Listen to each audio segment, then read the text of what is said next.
Happy New Year, guys! Ngayon lang ako naka-vlog. Grabe, sobrang tagal na nung huling vlog ko. Ito ngayong ganap namin nung New Year. Grabe, di ba? Ngayon ko lang na-i-upload. Trinit ko nga yung family ko dyan at kumain nga muna kami dito sa may Tokyo dahil gutom na ang lahat. Before kasi pumunta kami dito sa mall ay nagsimba muna kami kaya nagutom ang mga first. Buti na lang walang masyadong tao dito sa may Tokyo kaya naka-ready na kaagad ang aming foods. Solid talaga yung mga foods dito, guys. At wag ka, underes pa dito kaya talaga namang tiba-tiba.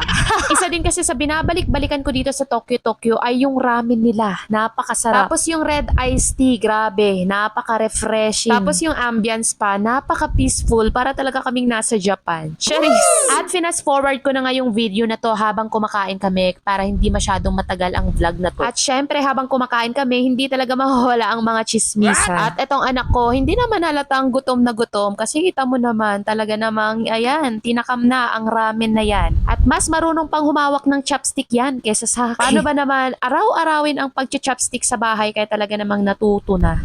At sarap na sarap nga yung mga first na to sa mga kinakain nila kasi nga sobrang solid naman talaga yung mga pagkain dito. Hindi talaga kami gutom dahil tignan nyo naman, simot na simot. At after nga namin kumain dyan ay pupunta na kami sa exciting part. Yes! Ang manood ng sine with the fam. Actually, first time to ng anak ko na manood ng sine kaya talaga namang sobrang tuwang-tuwa niya. At hindi talaga namin to papalampasin dahil papanoorin talaga namin itong Call Me Mother. Dahil bakit hindi? Best actor lang naman si Vice Ganda dito kaya for sure maganda talaga to. Grabe talaga yung tuwa at excitement ng anak ko dito dahil first time niya nga na makapunta ng sinihan. At syempre, hindi mawawala ang kanyang popcorn dahil gutumin pa naman ang bata na ito. At andito na nga kami sa loob. Grabe, ang daming tao as in. Andito kami sa may pinakataas. At ito na ang aming popcorn. And ayan na nga, natapos na nga naming panoorin itong Call Me Mother. Grabe ang emotion. Matatawa ka muna sa umpisa at tapos sa huli talaga namang iiyak ka kaya kailangan may tissue ka na handa. Basta maganda, may aral talaga na mapupulot dito. Kaya naman pala best actor si Vice Ganda kasi grabe ang aktingan ba. Mag-aalas 5 na nga ng hapon nang natapos at syempre, pauwi na kami niyan. Grabe, family day talaga kasi sobrang daming tao dito sa mall. Gusto pa nga sana pumunta ni Bella sa World of Fun para makapaglaro kaso medyo gabi na at magko-commute pa kami. So ayan guys, hanggang dito na lang. See you na lang sa aking next na mini vlog. Bye-bye!